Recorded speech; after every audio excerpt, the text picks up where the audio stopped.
modernom dizajnu. Svaki mjesec u trgovinu stižu nove kolekcije koje se međusobno nadopunjuju. Koma nudi odjeću koju žene mogu nositi u svim prilikama, 24 sata dnevno, 7 dana u tjednu za sve prigode. Bogatu ponudu nadopunjuju torbice i modni dodaci. Fashion and Friends, luksuzni asortiman... Recite nam, što ste pripremili Riječanima za 13. godišnjicu Towera? Evo, za 13. rođendan Tower centra zaista smo se potrudili i pripremili jedan bogati program. Jučer je u Tower centru su nastupale zvijezde showa Ples sa zvijezdama. A evo danas je u 11 ujutro bila predstava za djecu.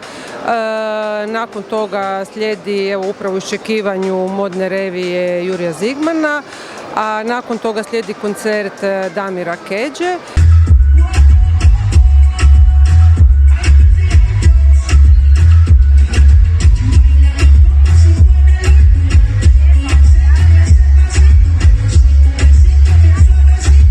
A sutrašnji program je u potpunosti posvećen djeci, znači već od 10 ujutro starta predstava za djecu, nakon toga je druženje sa maskotama u Tower centru i nakon toga u 17 sati počinju kišni razdraganci sa Ivankom i Mrletom, a osim toga cijeli vikend su i popusti u svim dućanima Tower centra, tako da mislim da za svakoga će se naći ponešto.